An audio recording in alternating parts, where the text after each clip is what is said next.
Let's ride. He really stinks, doesn't he? Matt Rule? No. I was about to say. Yeah, Matt Russell Wilson. Russell Wilson really stinks. Yeah. Well, there was a lot of honestly thought Denver was going to be a better place for him. Yeah. And he has not, with Jerry Jeudy, Cortland Sutton, he's got weapons, but he hasn't lived up to the hype, I guess. No, not even close. I'll tell you one thing I respect though. Every time at the end of his interviews, he always ends it with Broncos country. Let's ride. Like he is fully committed to the bit. Yeah. Oh, he loves it. Yeah. Loves the bit.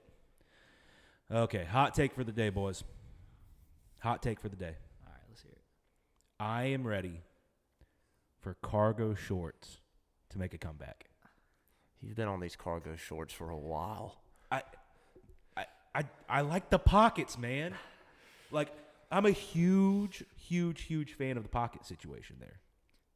I carry a lot of stuff now. And you know what? Cargo shorts, not recently, but back in the day, they made a run. Some cargo shorts with some flippy flops. Dude. Little Hollister t-shirt. Yeah. That was the look. That was the look. If you really wanted to spice it up, you went with the plaid cargo shorts, with the designs and stuff. Mm-hmm. I forgot about the plaid. Yeah, dude, Old Navy. Just go to Old Navy and get some $5 plaid cargo shorts. How much would it take for you right now, Peyton, to wear a pair of plaid cargo shorts? It would take a lot. It would take a lot.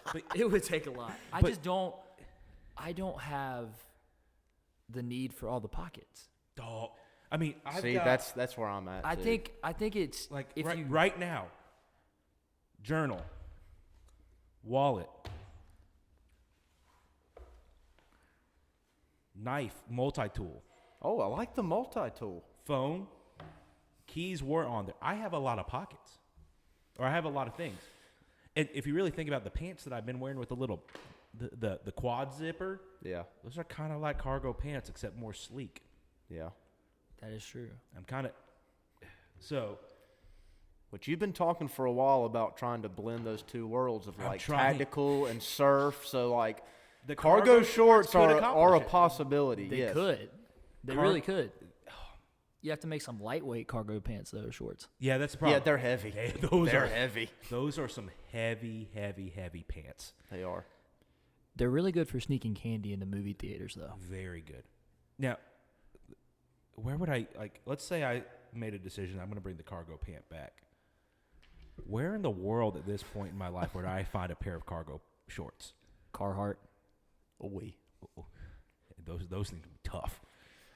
Not your version of tough, Peyton, but my version of tough. Yeah. Yeah. Actually tough. Yeah, not TUFF, TOUGH. Yeah. All right, I think that's good enough. Let's get the show started already. All right, yeah, let's do it.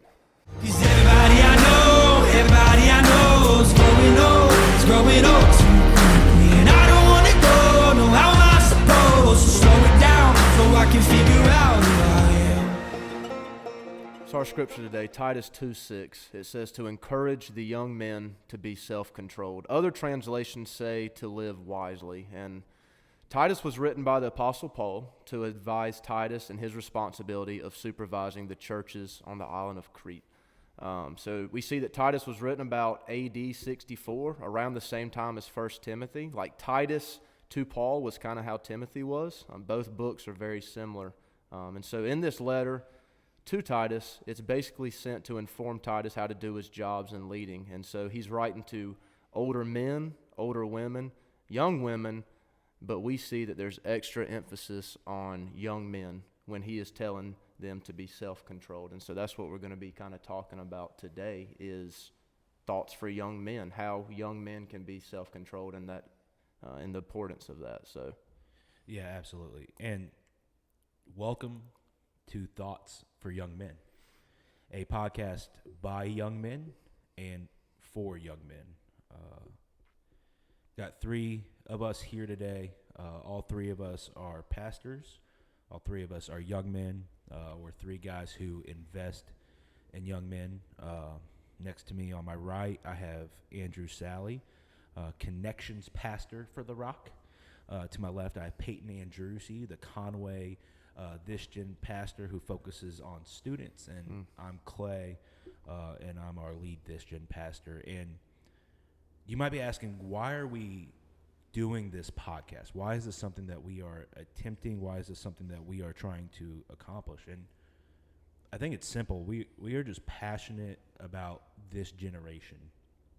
And through a lot of conversations between us, there's kind of this feeling that the state of the young man is at a crux in a weird way. Mm-hmm. Like, if you are listening to this, if you are a young man or you're a parent that is trying to figure out how to influence their young man, there are influences all over the place trying to determine the current state and the future of that young man's life.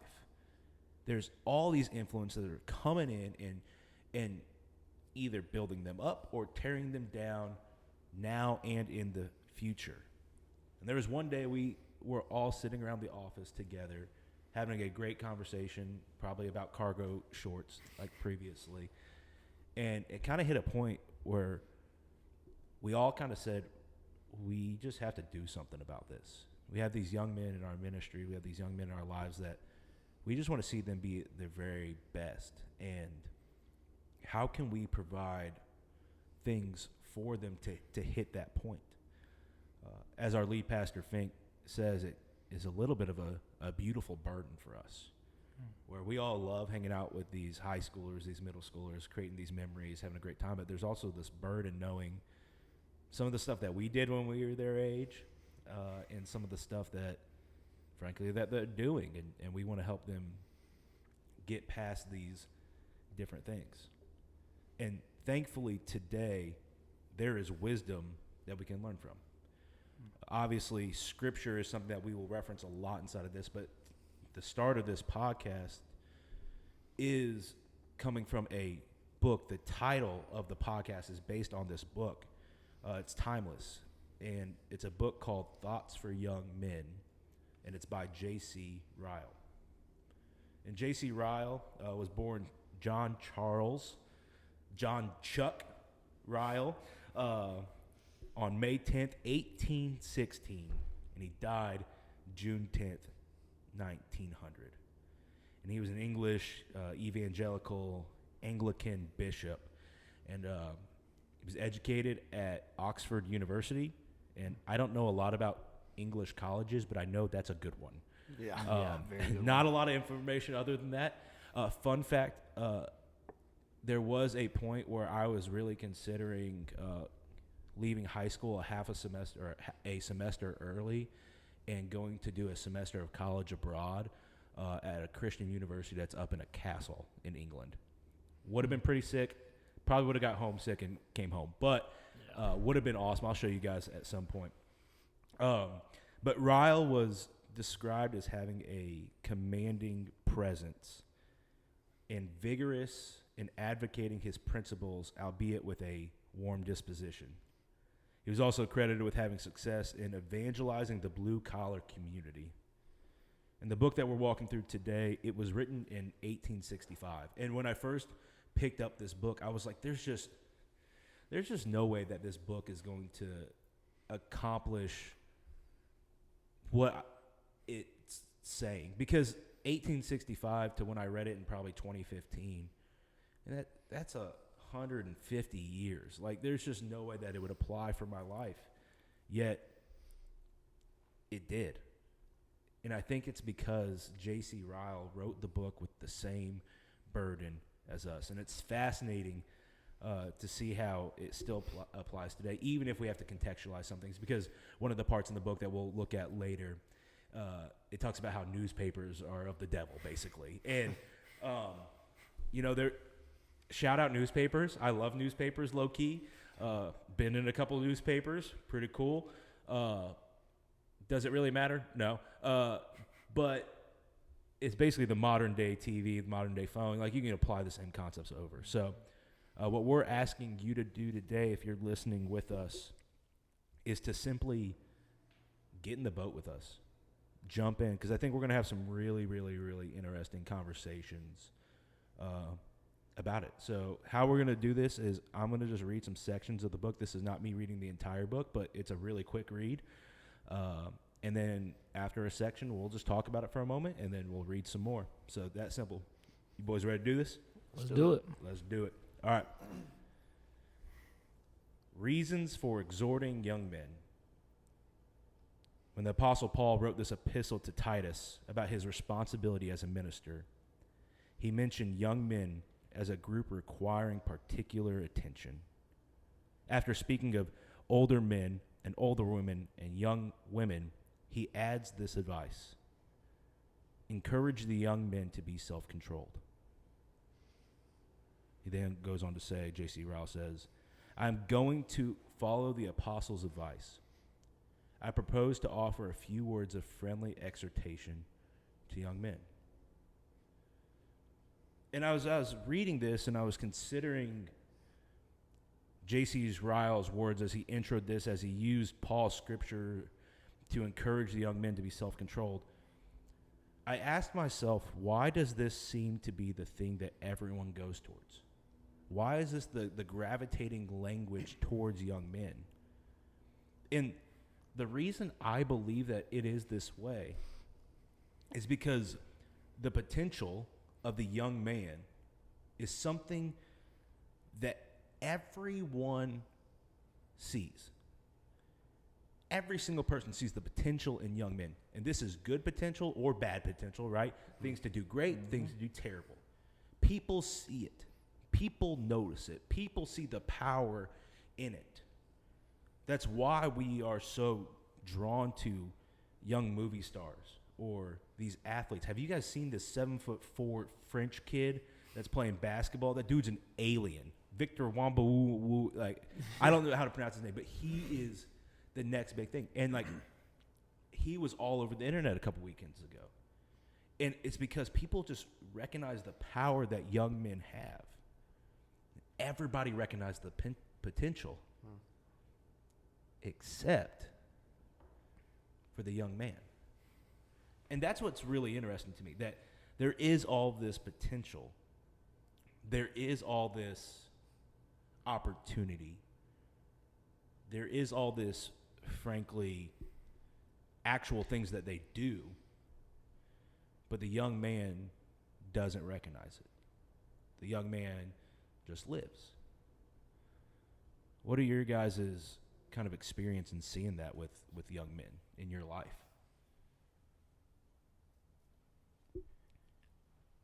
I think the way I see it, hanging around high schoolers a lot and even young adults, I think one thing that I see is there's this like doubt or like this fear of, okay, I have all this potential, but will I achieve it? Like, will I, I'm trying to think of the word, but will I live up to that potential? Like I know for me growing up, like small towns, just like an example, my dad played football at Conway High School, was a very successful linebacker. So coming into high school at a young age, a freshman, like there's already this, hey, like your dad was just like, you got to live up to that potential. You got to do this, you got to do that. And it's like, okay, I'm trying to, but like they feel like maybe I can't live up to it. Like, what if I fail? What if I make a mistake? And now, like, where am I at? So I think what I'm noticing is this like line of like, okay, I hear you telling me I have potential, but I feel like I'm walking a tightrope. And it's like, am I going to live up to that potential? Am I going to fail? Like, there's all these different things around me, and they're just getting wrapped up in this almost like doubt of, I can't live up to this potential kind of thing. So that's kind of like what I see a little bit here and there a lot.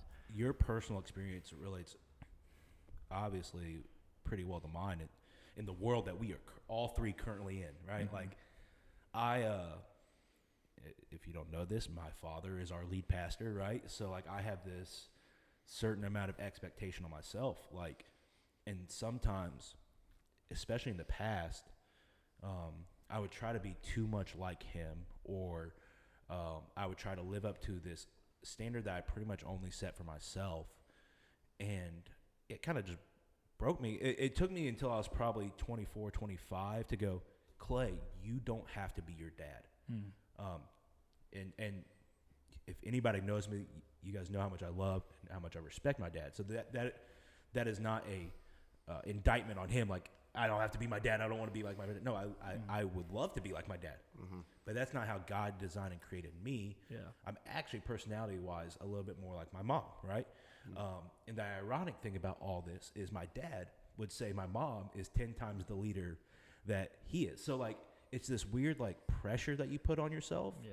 And it takes you out of there's almost so much pressure that you just kind of sit back and you're like, if I don't do anything, I don't have to worry. or if I don't recognize it, if I don't recognize the pressure, well, then I'm not going to fail because I'm not even recognizing it in the first place. You said it. That was money. Yeah, and going off of that, like talking about recognizing potential, recognizing the pressure, like I think it also goes into like if we're talking about potential for young men, like a lot of young men, maybe they know their potential, but they don't feel like they have to live up to it, maybe because of the foundation that was set up to them, the way like who they're looking up to, right? Like we were just talking about that, like whether it be in their home, at school, whatever that looks like. You know, you're talking about your dad, like Fink being the lead pastor. Like you have an amazing father figure, right, to look up to you see the potential that you have because he's shown you like what it looks like to be a man, right? Like what it looks like to be a man of God. And like some of our young men, they don't have that. Like I know growing up for me, like my dad's awesome. Like I love my dad, right? And like and he's shown me so many things and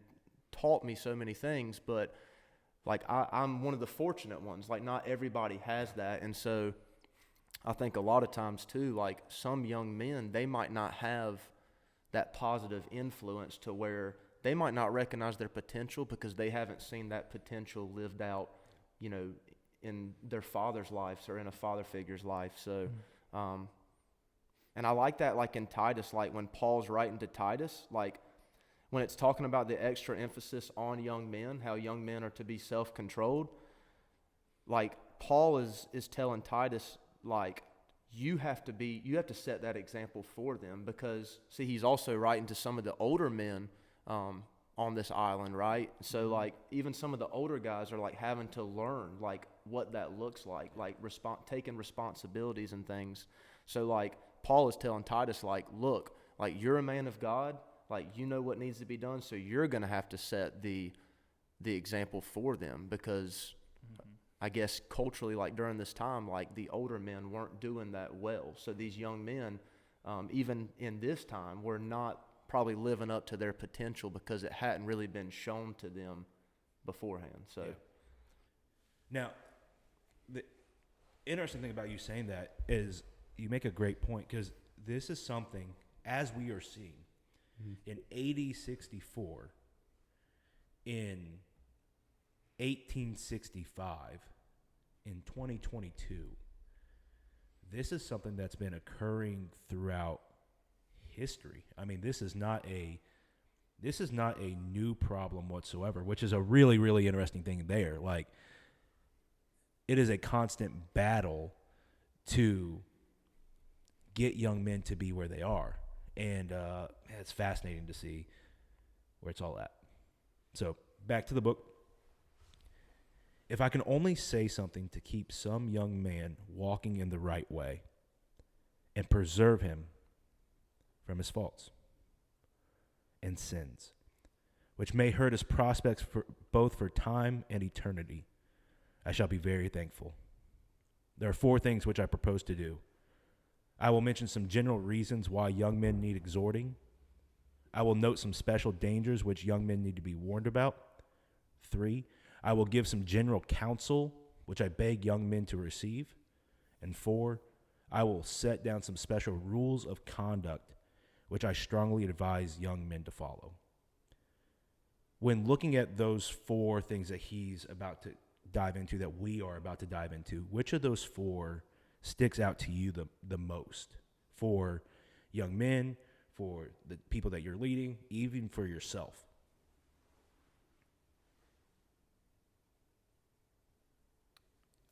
I would say for me, it's definitely there's two, the dangers and the counsel.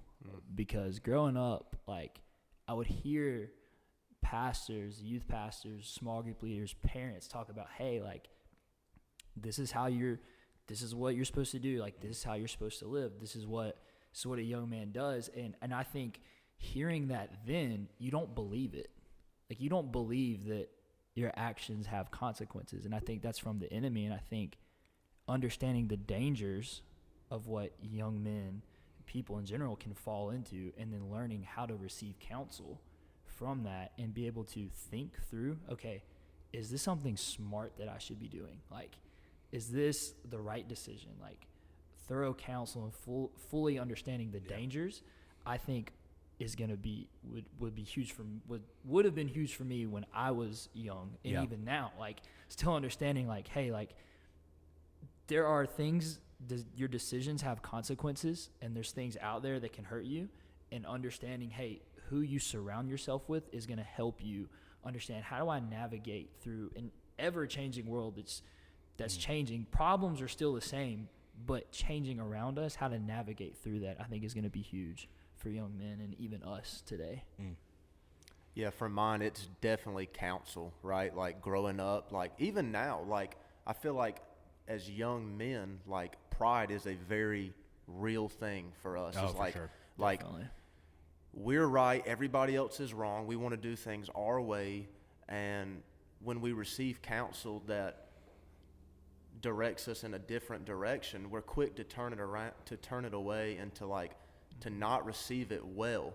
And so when it comes to, like, counsel, I think that it really just comes to, like, what is wise counsel, what is foolish counsel. And, like, I just know growing up, Peyton, just, like, feeding off of that is, like, there was always a lot of wise counsel in my life, but there was also a lot of pride that caused me to still do the things that I wanted to do, still go the direction I wanted to go, and there was a lot of negative consequences for that, right? And so I think the biggest thing is, like, setting our pride aside and, like, knowing, first of all, recognizing what counsel's wise and what counsel's foolish, right? Because you're always going to have those people that are also trying to encourage you to do those things that, like, you're like, I probably shouldn't be doing that. Like, peer pressure is a real thing, especially among young men, like being in high school and things like that.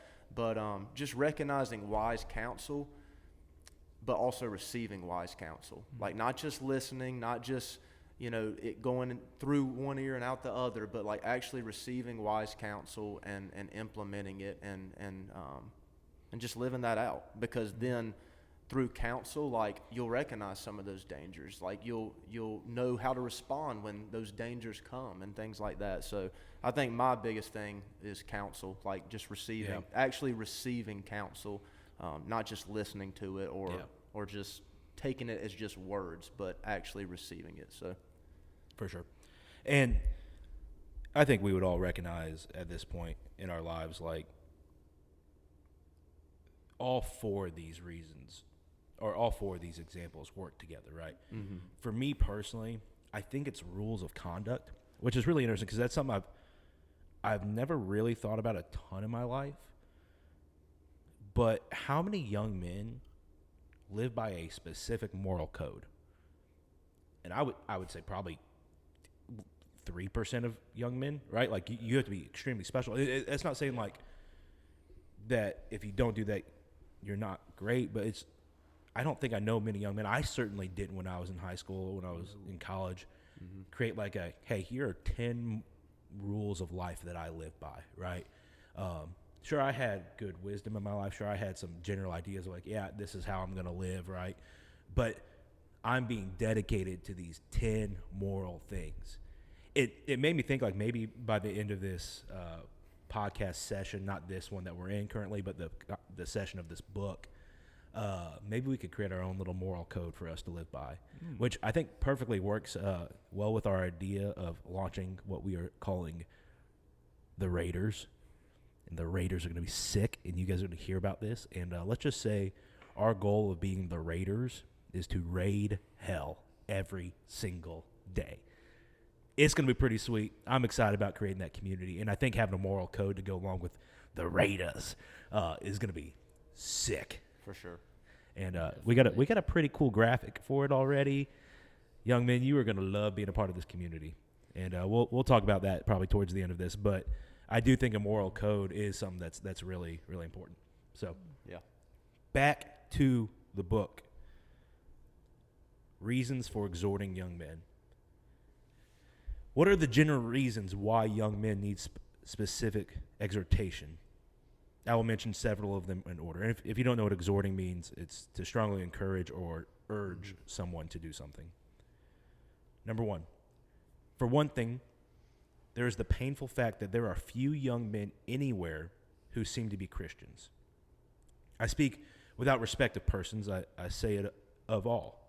Rich or poor, gentle or rough, educated or uneducated, in the city or in the country. It makes no difference. I shudder to think how few young men are led by the Spirit, how few are on that narrow road which leads to life, how few are setting their affections on things above, how few are taking up the cross and following Christ. I say all this with sorrow, but I believe in God's sight that I am saying nothing more than the truth. Remember, this book was written in 1865. 1865. Think about today. If you look at all the statistics, look at all the studies that have been done, all these different things, in the American culture that we live in, statistics are kind of changing again, but for a long period of time, we have been in a culture that is walking away from faith. It's like lower numbers than it's ever been. You know, it's really been a interesting talking point for a lot of people, and it's been a real challenge as we try to figure out, okay, how do we reach people to know who Jesus is? In 1865, that was a culture completely dominated by church. And today, we are not necessarily a culture that is dominated by church. And that's saying something for us three, as we are in Horry County, South Carolina. One of probably the most church places ever. Mm-hmm. And it's still not dominated by church, right? Yeah. And we live in a culture where a majority of people goes one or two ways. They're either pushing away religion and giving up following Christ completely, just saying, I am done with all of this. Or because we are in that Bible Belt mentality a little bit here, we have this false sense of Christianity. Mm-hmm. So you have people pushing Jesus away, and you have people who are having this false sense of Christianity that probably, in the way I love how he said it, I shudder to think how few young men are led by the Spirit. Mm. And that's a great sign of the true following or not. I know for me, it's how maybe you can speak into this a little bit too. Growing up here my whole life, I think it's the dominating side of that spectrum is definitely that false sense of Christianity. Yeah. Because no one's faith, like I think a lot of young people's faith, especially young like high schoolers' faith, middle schoolers, young men, it's not their own. It's their parents' faith. And so I come to church on Sundays, I come to church on Wednesdays, and I'm good, like that's enough. But I think there has to be that point where you, as a young man, come to the point where you realize, okay, like I'm following Jesus, I want to be led by the Spirit. And the other side of the spectrum down here, I think what's happened in the last few years has had a lot to do with that. Because during COVID, I mean, you saw a lot of people turning to the church.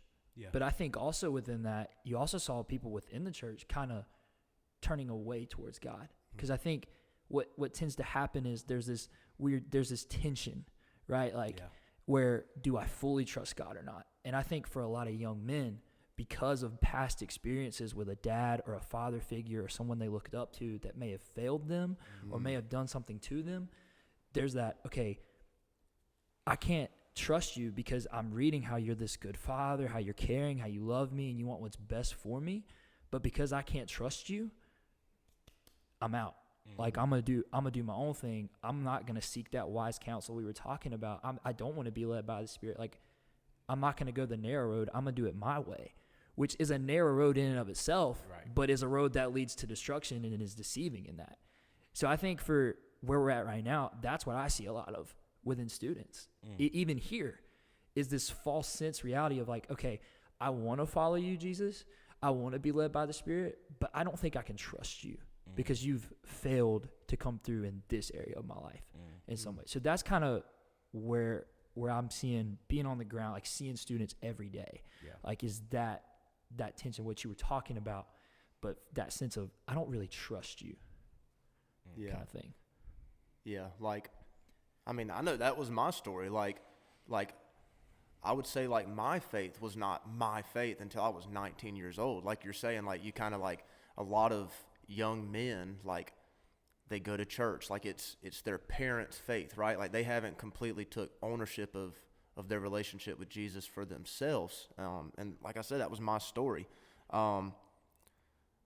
But also just piggybacking off of that, like, you know, you're talking about how like young men are like wanting to follow Jesus, but they're wanting to do it almost their way. Yeah. Right? Like they don't want to be led by the Spirit.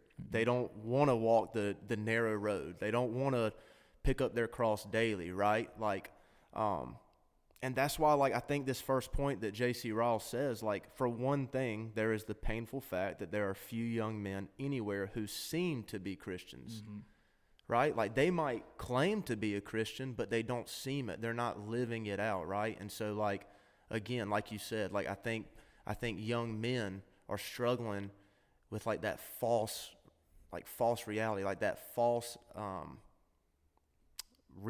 false Christianity, like you said, of they're wanting to do it their way, and it may come out of that like lack of trust, maybe because of past hurt or something like that. But yeah, I see that a lot. I know that was my story, and I know that is the story of so many young men that we minister to and that we see. Like, so. Yeah, like, I mean, I think it really just comes down to they're just wanting to do it their way. They're not fully trusting. They're not fully being led by the Spirit, and it's causing that kind of like false Christianity. And I think this next line in the book explains the issue. It probably gives us the answer perfectly. It says this: young men, you form a large and most important class in the population of this country. But where and in what condition are your souls? I mean, this is a paramount question, and it made me pause and think, how often do we ask ourselves that question? When was the last time we asked that question about ourselves? When's the last time we had the guts to look in the mirror and say, what condition is your soul in? How are you really doing?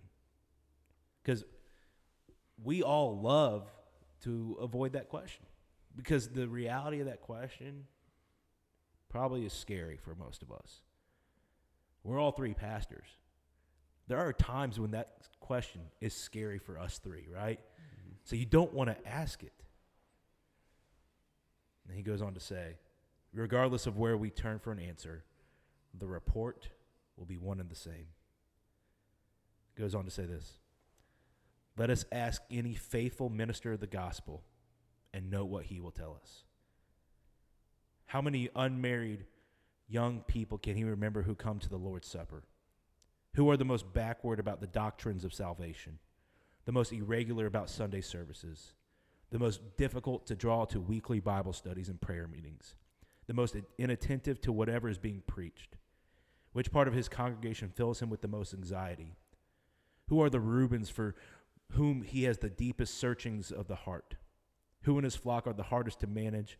Who require the most frequent warnings and rebukes? Who cause him the greatest uneasiness and sorrow? Who keep him most constantly in fear for their souls and seem the most hopeless? Depend on it, his answers will always be the young men. J.C. Ryle out here just dropping bombs on us today. Yeah. I mean, he's not wrong though. Yeah. Like, I can think back to when I was young, like in church on Sunday. Like, Yeah. I wasn't paying attention. Like, it's kind of funny, but I was more concerned with the hot chick that was sitting like 2 rows down from me. Like, sure. I see her walk in, I'm like, oh, Yep. my mind goes there automatically.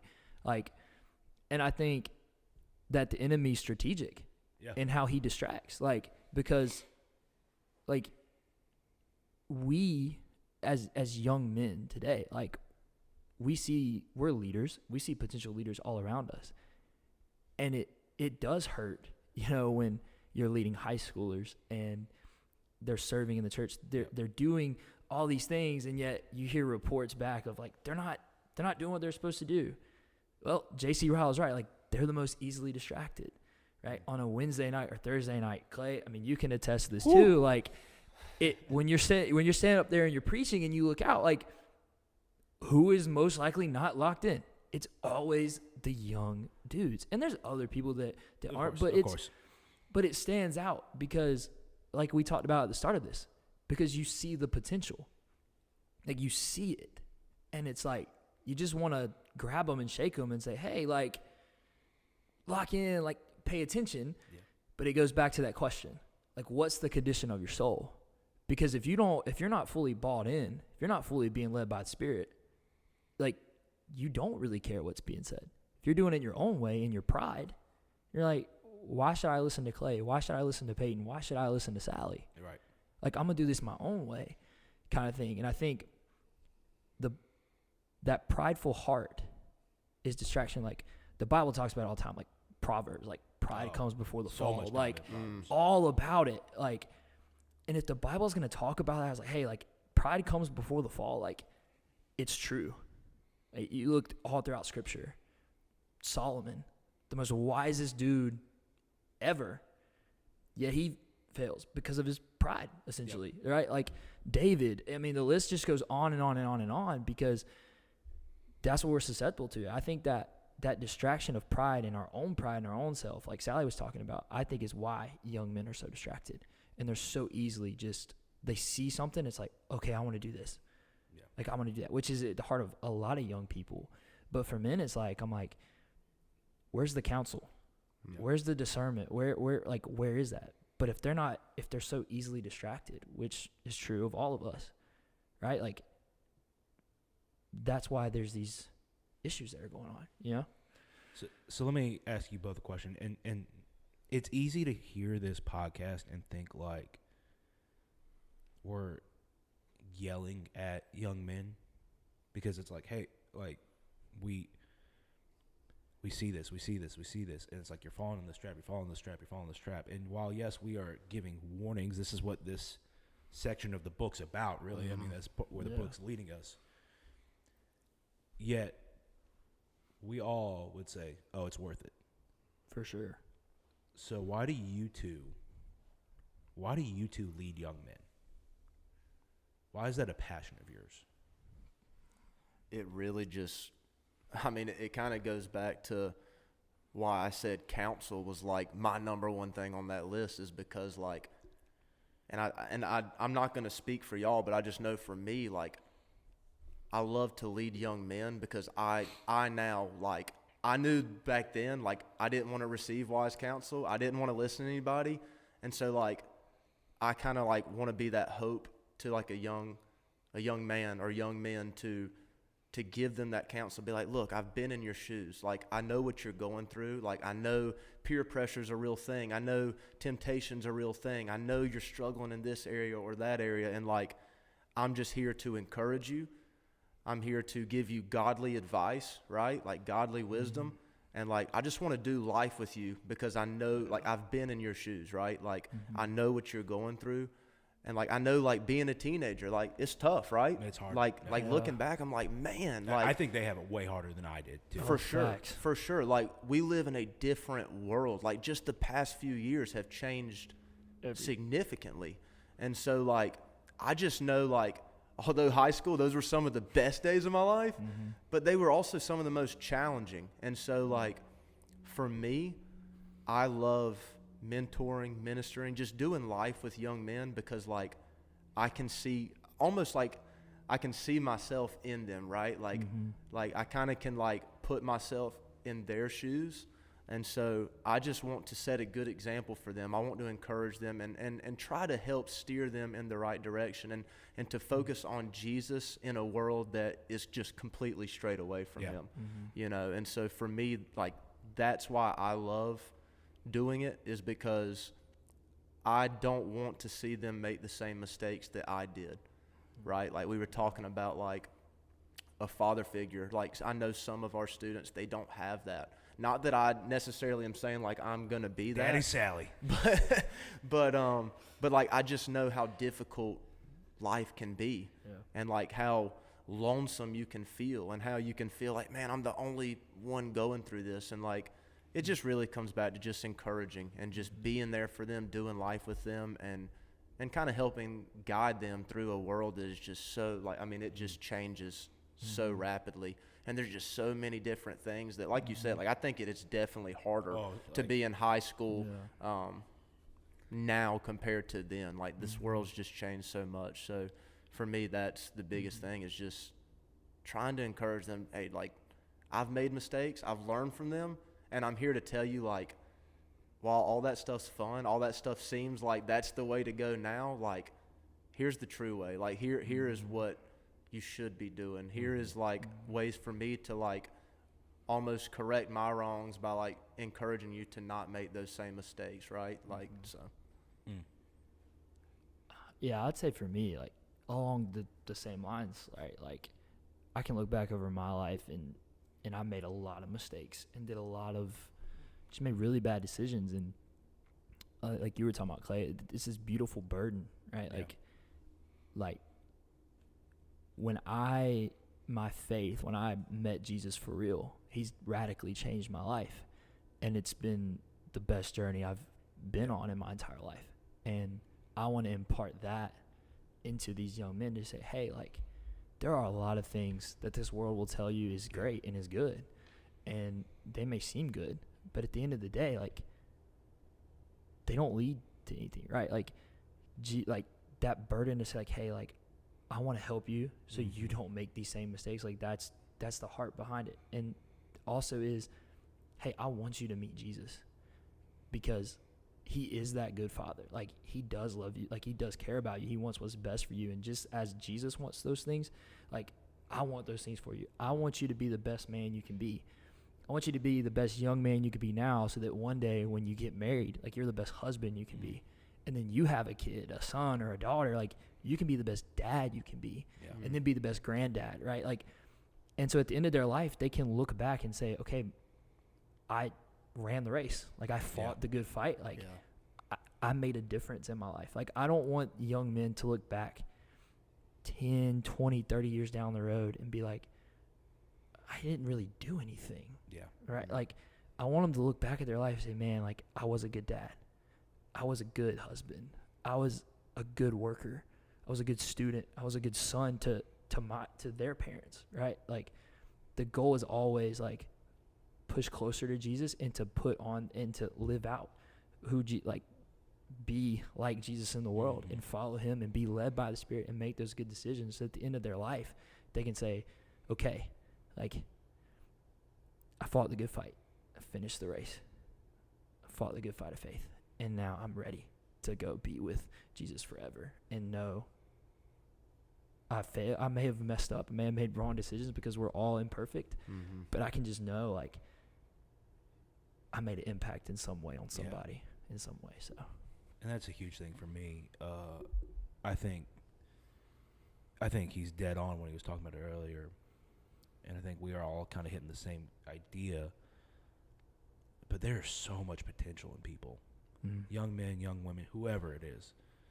There's so much potential in people. And, man, it feels like so many people don't live up to the potential that they have. I wrote down in my journal recently, stop hitting the snooze button on life. And I feel like that's how some people are living their life. It's the snooze button. It's the snooze button. I'll do it later. I'll get up later. I'll make something happen later. and before you know it, you're running late, and it's like you said, you look back and you're like, man, I could have done so much in that time. It's annoying that wise counsel. Mm-hmm. Back to the book. Let us ask the parents in any county throughout this land and see what they will generally say. Who in their families give them the most pain and trouble? Who need the most watchfulness? And who most often provoke and disappoint them? Who are the first to be led away from what is right, and the last to remember cautions and good advice? Who are the most difficult to keep in order and limits? Who most frequently break out into open sin, disgrace the name they bear, make their friends unhappy, embitter the older relatives, and cause them to die with sorrow in their hearts? Depend on it. The answer will generally be the young men. And I really struggle with the concept of family here. Mm-hmm. One, because if you have a family where mom and dad are together, I just want to point out, like, one, you're just so blessed. Like, statistically, I mean, that's great for you. I mean, that is an amazing thing. Praise God for that. Yeah. Two, if you have any combination, whether your parents are together or not, or you're just with mom or you're just with dad, and that combination of however it is, if they follow Jesus, you are also blessed. I mean, to have that example in your house for you to watch, for you to grow up, I mean, that makes such a difference in your ability to grow in your own personal faith. I mean, we talk about it here at The Rock all the time. We think orange. We combine the light of the church with the love of the family to create orange.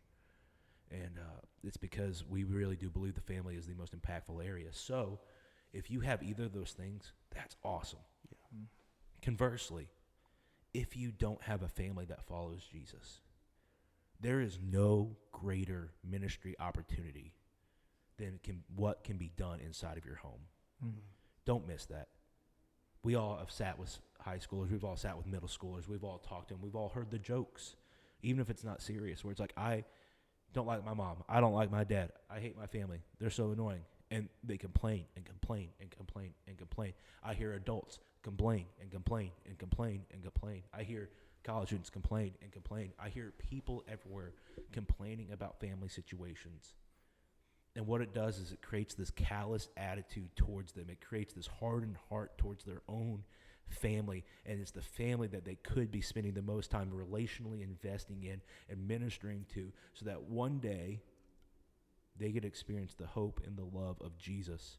But sometimes we are in such a position where we are saying, I don't want to do that with my own family, that our hearts get hardened to it and we push them away. And what's crazy about it is that even in the midst of all of that, in the midst of the pain of the family, sometimes it's really hard to forgive them. Sometimes it's really hard to want to minister because they stink. They just haven't treated you right. But there would be nothing more life-changing for them in their parenting than to know Jesus. How could your family completely change if you began to look at your family as a ministry opportunity? Now, to go off of that, one thing I find really interesting inside of this is where he says, who most frequently break out into open sin and disgrace the name they bear. You know, in 2022, think about it, 1865, family names were really important. That was kind of your whole identity, right? Because of the way the culture worked, you were never really, chances are, very far from your families growing up. Everyone's kind of in the same circle. And it was kind of just that way throughout all of history because of the nature of travel, transportation, technology, etc. Nowadays, it's not so much that case. So I think we've forgotten the importance of honoring your family name. That it's a legacy that you can reflect on, but also fix for the future. And say like, hey, I know that this was done in my family in the past. I'm not going to do it that way. I'm going to improve it. Or going, I have seen this example generation after generation after generation of positive Jesus following. Like there are people I know that just as far back as they could trace have followed Jesus well. So it's like disgracing the name we bear. We don't think about the name that we represent too often. You know, for people that's our actual family, I mean, that could go into this idea of Jesus. We could talk about Jesus as a family, right? Mm-hmm. But this is something that I don't believe we consider very often anymore because of the culture that has shifted from 1865 to 2022. Yet I do think it's still incredibly relevant. Yeah, I think it's definitely relevant for sure. I know for me, like, I've grown up in Conway my whole life, like, right? So, like, I've always lived in a small town. Like, my dad's from here. My dad was born and raised here. So, like, the Sally name, right, like, it's pretty known in Conway just because of, like, it is a very small town, kind of like everybody knows everybody. You know, and that idea has crossed in my mind several times is like, right, like, not only, and we're going back to, like, how we bear the family name, right? Are we like uplifting the family name, like giving the family name like justice? Like, wow, like, man, Eddie must do a good job, like, right at home, like leading me and his other children, right? Or am I like diminishing the name, like kind of running the name through the dirt, right? Because I think not only are we like bearing the family name, but it does reflect parenting. It does reflect like your whole family. It's not just about you. So yes, like I agree that it is very significant, and I know it's changed a little bit, like, but for me it hasn't, right? Because like I've always lived in a small town, and so you know, bearing that family name and uplifting the family name has always been kind of on the forefront of my mind. Of like, I never want to disgrace my family name. I never want to disgrace my family and somehow diminish my family name. So like for me, I've always thought about that, but not necessarily like it's gone away, but because for me, like living in a small town, it's always been a very real thing. Yeah, definitely agree with that. Same thing, like grew up here, so anytime anybody hears the name Andrewsy, like I would be in class and it would be, oh, you're Coach Andrewsy's son, or oh, you're Stephanie Andrewsy's son. And like growing up, you know, my dad was a coach, and so they would always talk to us about, hey, like we're a team. Like you want to build up a team. You don't want to tear down the team. You don't want to do anything that makes the team look bad. And so, you know, it's definitely that change. And I think it depends on where you grow up kind of too. Like growing up in a small town, you know, like, and Clay, like, I mean, like you grew up in Illinois, in that area. Illinois, 40,000 person town. Biggest one within 3 hours.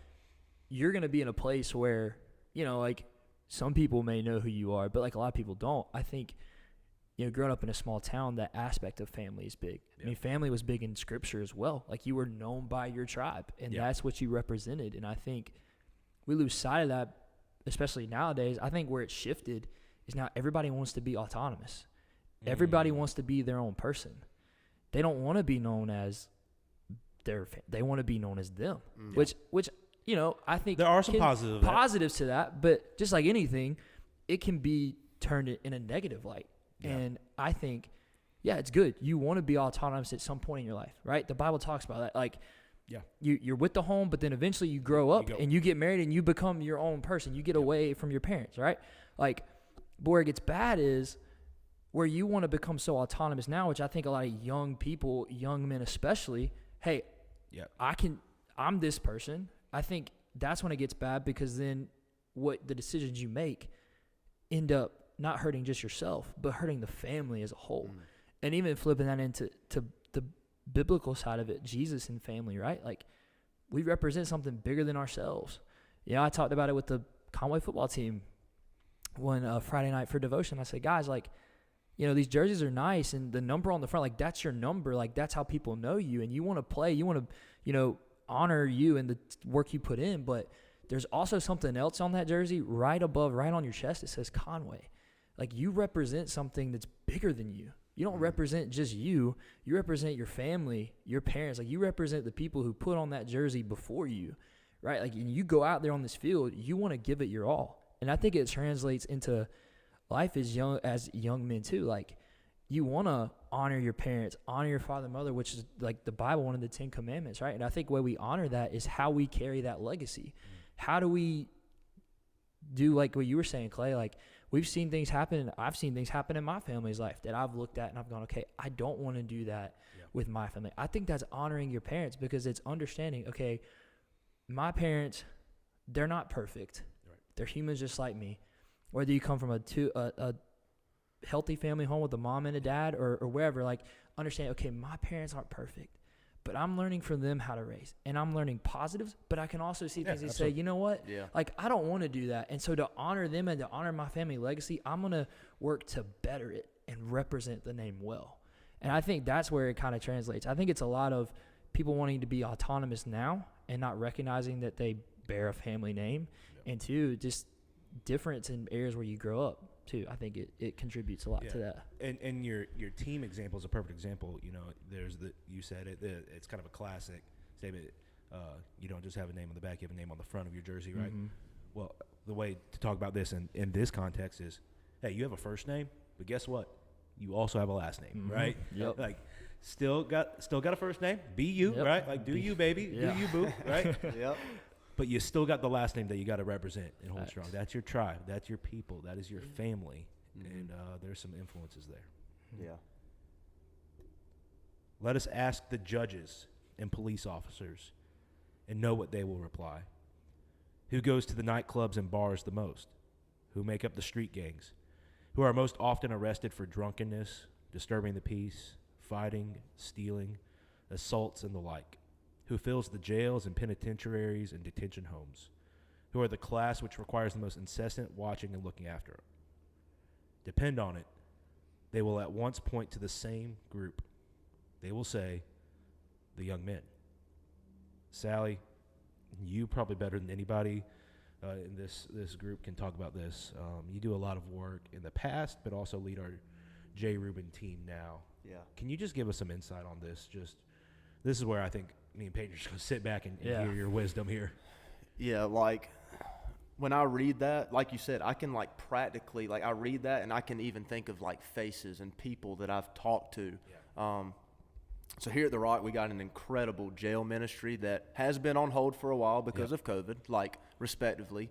But it's coming back. But it's coming back. It's coming back, It's baby. coming back, right? Like, and, like, we are blessed to say, like, we're going to be able to go back and continue that ministry towards the end of this month if everything goes as planned, right? Like, changes all the time. But I just remember prior to COVID, like, that was a ministry that I actively served in and was very passionate about because, you know, as I was talking with some of these guys, like, for me, I only went into male pods, right? Like, they have certain regulations and stuff. So, I was able to interact with a lot of the residents at J. Rubin, and just hearing their stories and just hearing kind of like why they're caught up in some of the things they're caught up in. Like, we see that, right? Like, they were once young men who lived in broken homes. Mm-hmm. That example of maybe crimes and like, obviously, like, what we would say is like improper living, like, right? Like, you probably shouldn't be doing that, but to them it was normal. Like, that was all they knew.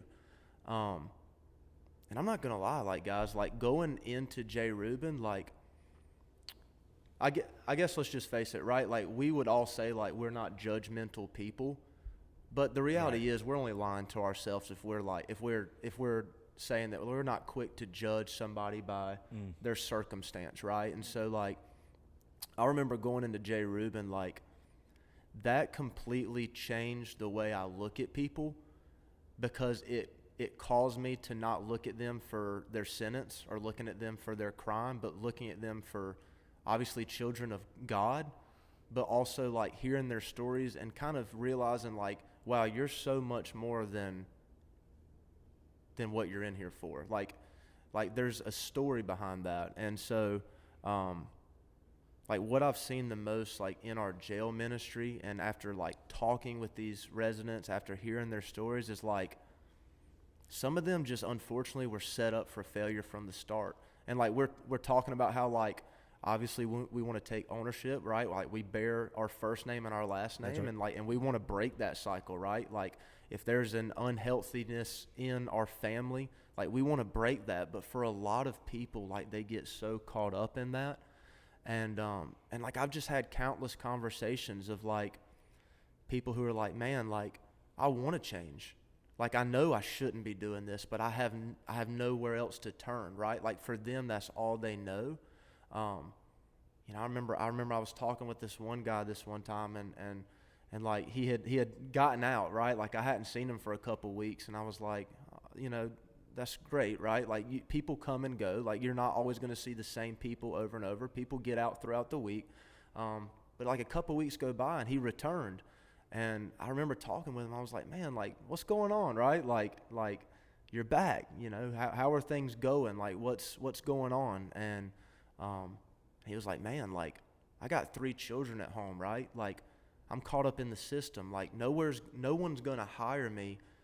And so the only thing that I know to do is just to turn back to my old ways, right? Like my old ways of making income. And so I think it's just like hearing a lot of stories is like a lot of kind of what we've been talking about. Is like young men unfortunately some young men are almost set up for failure. Like they're raised in a toxic environment. They're raised in an abusive household. They're raised in these circumstances that ultimately shape them into becoming basically a product of their environment. And those are the incredible stories that I've been able to witness through our jail ministry, is like those who do break that cycle. You know, those who are able to kind of break that family chain. But how do you, what would you say to the person that you're looking at their situation and going, man, it really seems like the chips are stacked against you? Like, what was your words of wisdom to them in those situations? Yeah, like, so for me, like someone who's just got their back against the wall, right? Like someone who is just defeated, someone who is maybe identified even by their circumstances, like, right? Like we're talking about these people who, like, some of them were like, man, this is like, I've been here like 4 times this month, right? Like these are people that are caught up in that way of living, caught up in this cycle of incarceration. Like for them, like they wrestle with this idea of freedom, whether it's because they're in jail, right? Like they are physically not free, but also just in the turmoil of their lives, like they don't have freedom from addiction, from habits, even from people, right? Like you hear some stories where people will they'll get out of jail, right? They've been in jail, they've detoxed, they're kind of like in a good state of mind, they're very hopeful in jail. And then they get out and they're back in that environment. So just encouraging these residents that, yes, the odds are stacked against them, but like through Jesus, they can find true freedom from whatever their circumstances are, right? Like their slate can be wiped clean. For a lot of them, like, unfortunately, like, although Jesus can spiritually like wipe us clean, for them, they have consequences for their actions. For some of them, like, they do have to do community service. They might have to do a prison stint, right? But to show them that although there is consequences for their actions here that they're having to pay, although that their circumstances might not necessarily, their physical circumstances might not necessarily change overnight, but like there is freedom in Jesus, and to trust him as your personal Lord and Savior, like there is true freedom. And for a lot of them, when they get that, like you see significant life change, right? Like, and we can see that even here, right? Yeah, absolutely, like we can, obviously without naming names, we have people that come to mind. We're like, man, like I know that that's a part of their story. Maybe they came to know us as their rock family in jail, right? Attending our services. And so, for them to finally get that like there is true freedom in Jesus, that their past doesn't have to define them. You know, their family history, their family chain, whatever it is, does not have to define them. Sometimes, like you said, that's when it's almost good to be autonomous, right? Like to break that family chain to where they're like, hey, like this has been a part of our family name, like, but I'm going to stop it right here for the future generations. Like when you see a resident, and I say resident, at J. Reuben finally get that, finally accept true freedom, true healing that is only found in Jesus, it's incredible to see. Yeah. Right? Like, it's incredible to see. Cool. And so, my favorite is when they'll get out and after being connected to that community, and they'll come here in person, and yeah. they're always like, I've seen you on TV, and I'm like, where? Like, I didn't know. And they're like, J. Reuben, and like it's like in a weird way, it's a point of pride because they found freedom inside of their bondage, right? Like, like it's just like, wow, like something incredible's happened, and I have this incredible life perspective that I didn't have previously. Yeah, like for some people, like when they've hit rock bottom, there's only one way to go, and that's up, right? You know, yeah. Like, and so, and for some people, like, and that's what's so cool about jail ministry is like we're going to them, and like we're bringing those services to them and doing ministry with them, like you said, while they're in a dark place, maybe a dark time of their life. And so it's so cool to see. It's so cool to see the hope that is found in Jesus, the hope that they receive because they put their trust in Jesus. And just, it really just shows how deep God's grace is, right? Absolutely. Like seeing these people, you know, seeing some of these people that, although they do have a past, although they have made mistakes, right? But they have a future in Christ, and it's so cool to see. And for sometimes it's not the young man; it might be the older man, right? Oh, like, yeah. You know, so it's cool stuff. Amazing. Let us turn to the upper classes and note the report we will get from them. In one family, the sons are always wasting time, health, and money in the selfish pursuit of pleasure. Whew. We could do a full hour on that right there. That's fact. In another, the sons will follow no profession and fritter away the most precious years of their life in doing nothing. Goes back to that snooze button mentality I talked about earlier. In another, they take up a profession as a mere form, but pay no attention to its duties. When I read that, just to interject here, man, there's a lot of us that just do stuff in life and don't actually care about. Like, there's no passion. There's no. I'm reading a book right now called Endure by I can't remember the guy's name, but it's about Sir Ernest Shackleton and this crazy trip in the Arctic in 1914 through 1916 and shipwreck, yada yada yada. Anyways, they talk about Ernest Shackleton, and they say his most prevailing leadership trait is that he did everything with purpose. And I was like, that's interesting. In another, they are always forming wrong connections. Your circle. Peyton, you talked about that a little bit earlier. Your circle. Ooh, that'll get you. Gambling. Easier than ever. Getting into debt. Don't even get me started on the debt crisis right now. Associating with bad companions.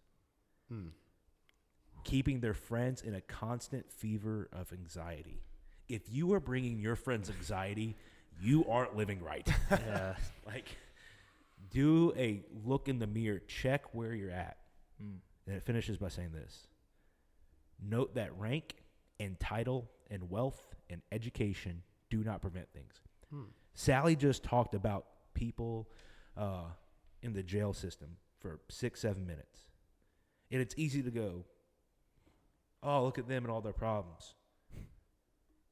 It doesn't matter who you are, the walk with Christ, the life that we're choosing to live, that's something that we all need to reckon with because it's all hitting us.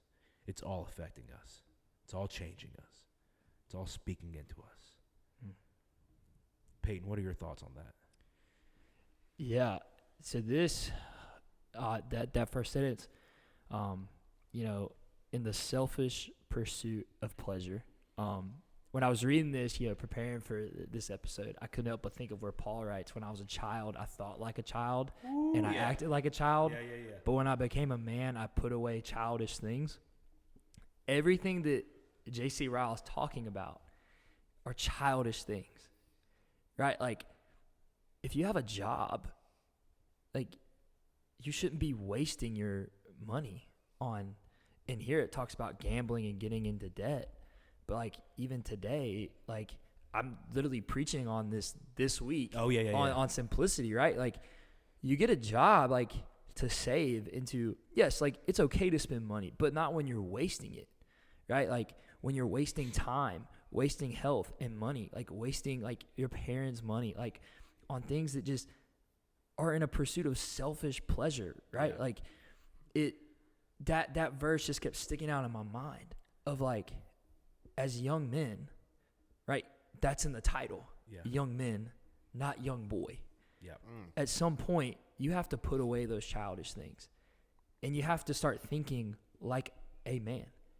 Not thinking like a child. And stepping up. Like, in high school, Michigan, I hear it all the time. They're like, man, like, I really want a girlfriend. A girl don't want to date a boy. She wants to date a man.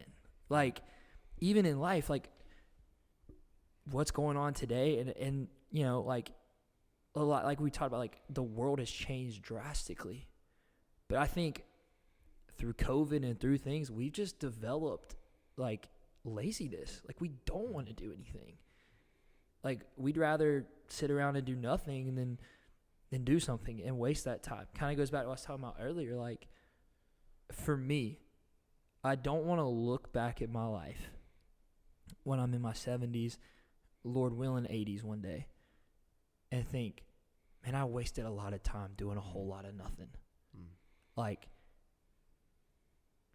gotta grow up. And funny, I think of the Seinfeld episode where Jerry and George are sitting in the cafe and they're like, what are we doing with our lives? Like, we're not men, we're boys. We're boys. But I think you have to have that moment as a young man. Yeah. Like, I can think back to that moment for me. I was a freshman in college. This is right before, like, I got saved. And I was literally just wasting my life away. Yeah. Like, I literally failed both my classes that were in, like, entry-level classes. Yeah. Because I wasted time. I was wasting my money, right? I had a job, but, you know, I was wasting my money on things I shouldn't have been spending my money on. And I hit rock bottom. Yeah. And I remember sitting in my Nissan Pathfinder at a red light on 501 at 2 o'clock in the morning, leaving a party, thinking I had the best time of my life, but getting in that car and be like, what am I doing? Like, what am I doing? Like, this can't be it. There's got to be something more. And at the time, it was God working in my heart for me to realize, hey, you're acting like a child. Like, you got to grow up. And I think at some point for young men everywhere, like, you got to start growing up. And you got to start putting away those childish things, because that's what's going to make you stand out. Because we're living in a culture today where there's a lot of young boys and not a lot of young men. Yeah. And they hear, oh, I want to be different. I want to be different. Then actually be different and start thinking like a man and start acting like a man, and you'll stand out amongst your entire peers. Yeah. And what's crazy about this, once again, I want to remind everybody, this book was written in 1865. 150 years later now, it's just as relevant. Yes. Those things that he was talking to for young men are the same things that are applying today. It's crazy to me. Yeah. And I just want to add to, like, like you said it earlier, like, we're not, like, yelling at you, like, being crude. Like, I'm saying this because, and I think we're all saying these things because we were once there. Oh, yeah. Like, we were all once there, and I can't help but think back sometimes. It's like my thorn in my side. Like, Paul had a thorn in his side. The thorn in my side is like, man, I wasted a lot of time, and I don't want to do that again. Yeah. It's like, I'm saying this to all the young dudes, young men listening. Like, we're saying this not out of a place of we want to be that preacher on the street with a megaphone yelling at you, but, like, we're saying this from a place of love because we deeply care about you. I just wanted to put that out there because I went on, like, I wanted them to know, hey, I love you guys, and that's why I'm telling you this. Like, I love you enough. I don't want you to fall into the same traps that so many people we can think of in our life have fallen in, and even traps we've fallen in ourselves. And not that every episode will be like this, but, like, the truth is, because of the social situations that people put themselves in, there's very rarely like a real coaching element in a student's young man's life at this point. Like whether you're middle school, high school, college age, young adult, like sometimes you just need a conversation where it's just truth, where it's like, hey, this is what's happening. And I think that's why we're going to do our best to not be we love you guys. We are filled with grace, but we're not going to be afraid to share truth that we're seeing out of these words that J.C. Ryle wrote in 1865. Yeah, and like right when we opened up, you're like, man, J.C. Ryle's dropping bombs. He drops bombs right away. But it is because it's truth. It's stuff that we don't necessarily want to. Exactly. We don't want to read and be like, wow, that's me, or that was me, or that is the young men that we know and love, right? But all we're doing is just extending. Because J.C. Ryle, yes, it is very truthful, but there's also a lot of encouragement and a lot of wisdom to be had in this. And you guys got to remember that are listening to this right now. We are like what, a page and a half into this? Yeah. Like we are barely scratching the surface of what this text contained. Yeah. All right, back to that text. What shall we say to these things? These are facts, plain facts. Facts which meet us on every side. Facts which cannot be denied. How dreadful this is. How dreadful the thought that every time I meet a young man, I meet one who is in all probability an enemy of God, traveling on the wide road which leads to hell, unfit for heaven. Surely with such facts before me, will you not wonder that I exhort you? You must allow that there is a good reason. And as we wrap up this section today, I want you to hear this, young men. Young men, choose to be different today. There's a better life. There's a better experience. There's a better impact that you can make. You are not tied to what people think you are. You can break through that glass ceiling and change the world. You are this generation. You are not next. You don't have to wait your turn. You don't have to be a failure. You don't just have to sit on your hands. You don't have to fall into the same trap everyone else your age is. You are the ones right now, today, that the world needs. So be it. Today, be a difference maker. Go and raid hell. And with that is session 1 of Thoughts for Young Men. We're going to transfer into some Q&A, which Peyton is leading up. So, young dudes out there, if you don't follow our Instagram page, rock_C3_students, each week we'll put a poll up for you to put any questions that you have. And from the last poll we put up, a question that really stood out to all of us and really stood out to me, and kind of excited to unpack it with you guys. A student asked, why is it that if I do everything right and still things go bad? Why is it if I do everything right, things still go bad? Man, that's such a hard question. It's so hard to think through, and it's so difficult to go through, right? Yeah. So whoever, I don't see the polls, so I don't see who put this in. Yeah. We'll keep things anonymous for you guys, obviously. But if that is you want to, I just want to just say that I'm sorry, and we are empathetic to your situation, especially if you're doing everything right. Like that's really hard to understand. And I would say we've all been there in some form or another. I don't know what your situation is, but that is something that we feel alongside with you. If you want some really good insight, and I'm sure I wouldn't be surprised if one of you guys bring it up, but if you want more insight to this subject, reading the book of Job will be incredible for you. Facts. Yeah.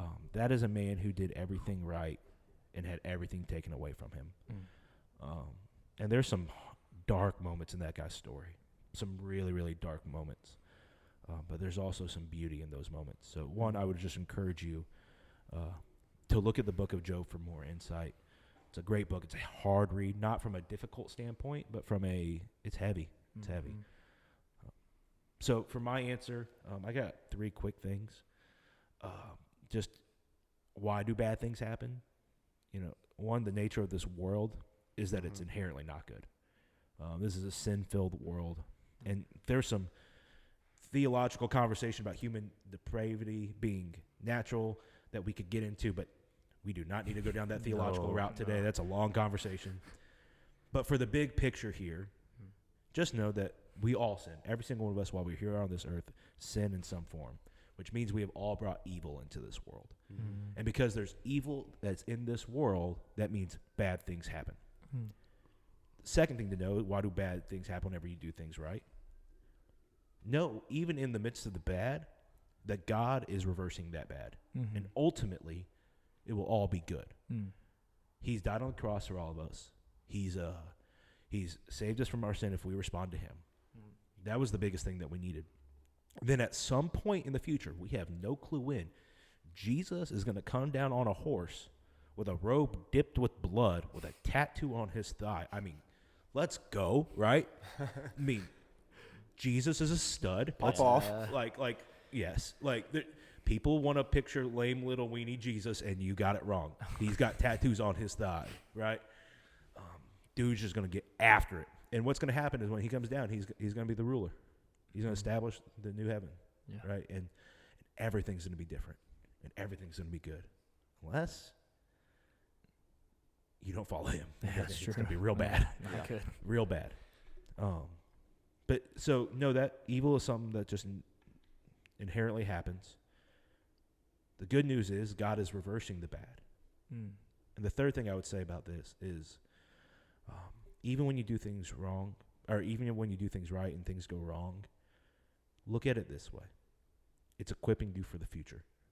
We all know people who have had some horrific things happen in their life, tragic things, people who deeply love the Lord. And it's actually allowed them to do some incredible things for the Lord. I'm not saying that God caused whatever has happened to be on purpose. I'm not saying that. I'm just saying that he can use it for something powerful. So that's my 3.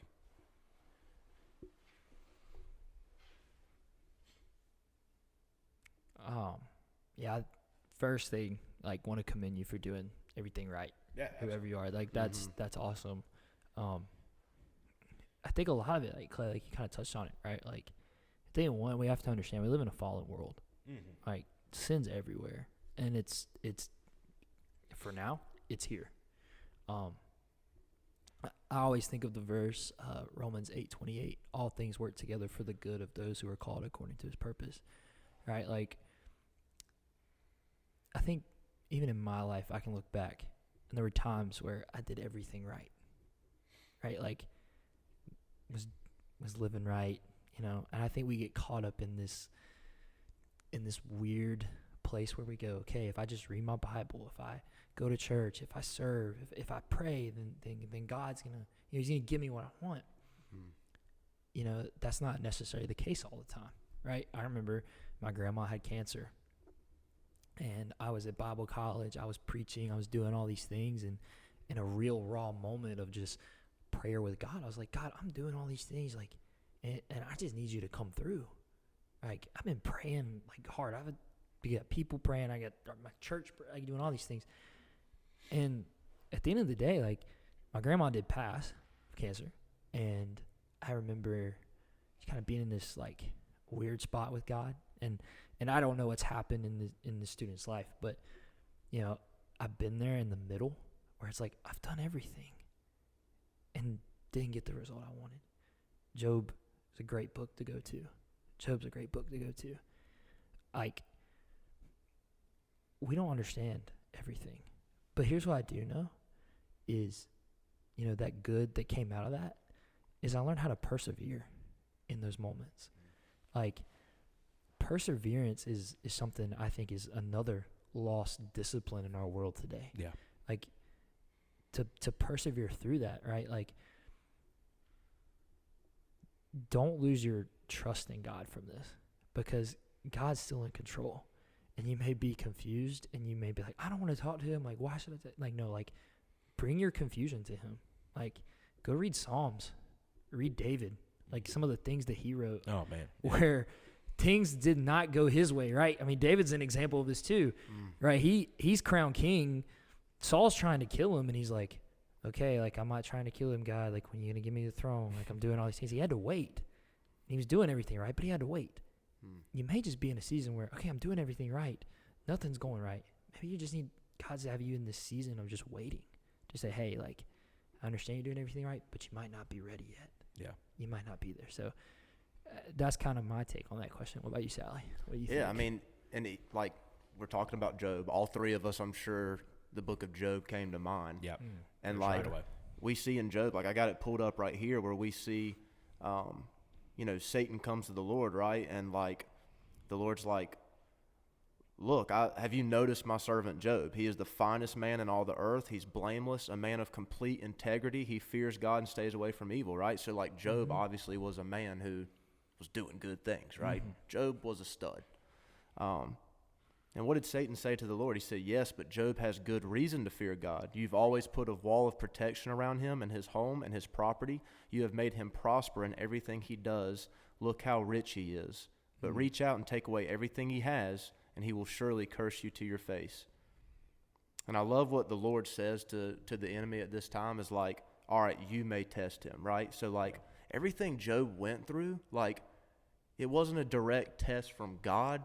God just allowed that to happen, right, for his glory. And so, like, I think it's just also, like, just reading Job's story, and again, like, I know we said we've all identified with this student, and again, like, it's hard sometimes when we're doing everything right, and it seems like nothing's going our way, or like we feel those attacks from the enemy, but that's exactly what they are. They're attacks from the enemy, right? Like, when we are living kind of against the grain of this world, against the grain of the enemy, and we're living for Christ, and we're doing all the right things, like that's when we're going to get the most pushback. That's when we're going to get the most threats and attacks, right? Like I've always, I read this analogy in a book, and it was basically just talking about like how as Christians, as Christ followers, like you've always heard that saying of like, and you've heard people encourage people too, like very new believers of like, hey, you're going to have a target on your back, right? Like you've heard that phrase, and like it was kind of broken down in this analogy of like of war. And like in this analogy, I was thinking of like, people like storming the beaches of Normandy, right? Like this whole like crazy like fighting scene and this war environment. And like it kind of like put it in this way as like, if the enemy's patrolling, right, like how it says in Job, like Satan was like, I've been patrolling the earth, right?